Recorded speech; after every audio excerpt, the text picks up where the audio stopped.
Hello and welcome to the BusinessWings podcast. My name's Adam Bannister and today I'm talking to management expert Bruce Scott about what the new coalition cabinet can learn from the boardroom. In part 1, Bruce, MD of management consultancy Diligencia, discusses the importance of compromise in the boardroom and in government and why you need not only a plan B but also a plan C when planning for contingencies. How much do you think the government cabinet and a business boardroom have in common in terms of managing relationships and working together? Well, I think if you look at what is important in a boardroom, you can clearly ally it to the requirements of a coalition government. The first requirement of a company, of a board, and it's a board responsibility to do this, is that they have a shared and a common vision of where they're trying to take things. Now, we're in the situation, obviously, where David Cameron hoped that he would come in with an outright majority, and he has his vision.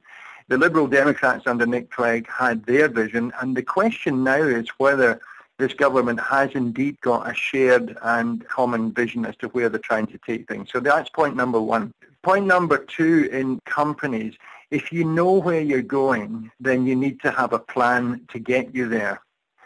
And planning has not been a high point of any government in the past. It's not a natural British trait to plan things. Indeed, there's been a lot of criticism recently of failure to plan has caused us to be in a position financially that we should not be in if we had seen it coming. So if they've got a clear vision, do they have a plan to deliver it?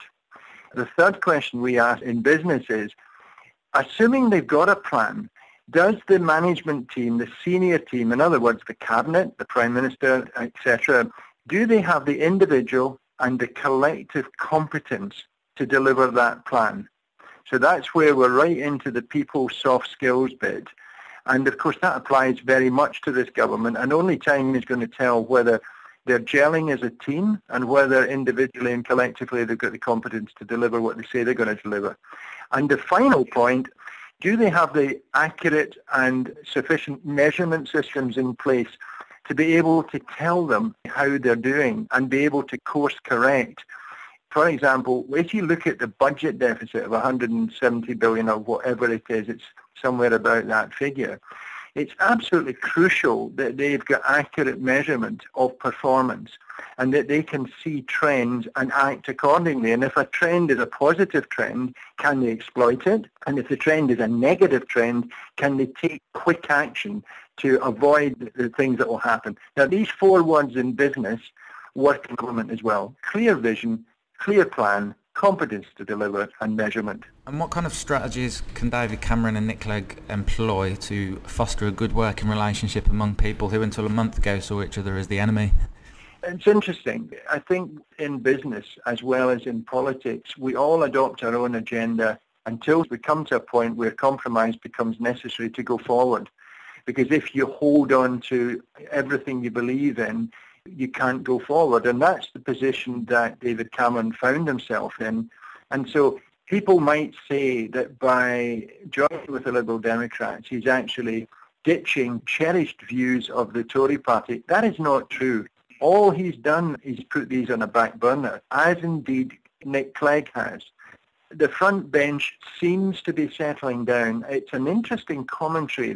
Vince Cable, of course, who is the other man who thinks he knows where the economy should go, is in business and has had to take the biggest cuts of any government department in the first round. A very interesting strategy, and one which I think is guaranteed in one way to cement the relationships with the Dems, but actually will inflame a lot of Tory party members, particularly on the extreme right of the party. Because what David Cameron has done is he's adopted a middle-of-the-road approach which will marginalise the right wing of the Tory party and will to some extent diffuse some of the left wing of the Liberal Party and try to pull the best of the centre ground. Now, the test is whether he can get that team to work cohesively together. I think he will in the cabinet.